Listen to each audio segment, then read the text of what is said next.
Big boss season 6ൻ്റെ live അപ്ഡേഷനിലേക്ക് എല്ലാവർക്കും സ്വാഗതം. രാവിലെ തന്നെ പൊരിഞ്ഞ ചർച്ചയാണ്. ചർച്ച ചെയ്യുന്നത് രതീഷിനെ കുറിച്ചാണ്. രതീഷ് വളവളന്ന് സംസാരിക്കുകയാണ് എന്നാണ് പറഞ്ഞു തുടങ്ങുന്നത്. ചർച്ചയിൽ റോക്കി ബായി ഉണ്ട്, മുടിയനുണ്ട്, അൻസിബയുണ്ട്. അവരെല്ലാം കൂടി ഇരുന്ന് ഇങ്ങനെ ചർച്ച ചെയ്യുകയാണ്. അതിൽ റോക്കി ബായി പറയുന്നത് എന്നോട് പുള്ളിക്കാരൻ 1 മണിക്കൂർ സംസാരിച്ചു, പുള്ളി 1000 അവതാരത്തെ മുകളിലുണ്ടായിരുന്നു പുള്ളി എന്ന് പറഞ്ഞുകൊണ്ടാണ് റോക്കി അവിടെ സംസാരിക്കുന്നത്. ഇവരുടെ വീട്ടിലും ഇങ്ങനെ തന്നെ ആയിരിക്കുമോ, അവരുടെ വീട്ടുകാർ പോലും ഞെട്ടിപ്പോകുമെന്നൊക്കെയാണ് അൻസിബ പറയുന്നത്.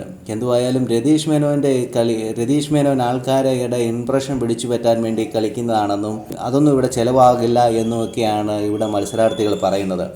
എന്തുവായാലും രതീഷ് കുമാറിനെ അവർക്ക് അങ്ങോട്ട് പിടിച്ചിട്ടില്ല. കാരണം രതീഷ് കുമാർ വലിയ ഇറിറ്റേറ്റിംഗ് ചെയ്യുകയാണെന്നുള്ള രീതിയിലാണ് എല്ലാവരും പറയുന്നത്. അതുമല്ല, രതീഷ് കുമാറിന് കൃത്യമായിട്ട് ഗെയിം കളിക്കാനുള്ള ഒരു രീതിയൊന്നും അറിയില്ല. ചുമ്മാ പോയി എല്ലായിടത്തും കയറി ചുമ്മാ വഴക്കുണ്ടാക്കുന്ന രീതിയിലാണ് കളിക്കുന്നത്. ഇനി അറിയില്ല, ഫസ്റ്റ് ഡേയ്സ് ആയതുകൊണ്ട് തന്നെയാണോ ഇല്ലയോ എന്നറിയില്ല. ഇനി മുമ്പോട്ട് രതീഷ് കുമാർ നല്ല രീതിയിൽ കളിക്കുമോ ഇല്ലയോ എന്നൊക്കെ കാത്തിരുന്ന് തന്നെ കാണേണ്ടതുണ്ട്.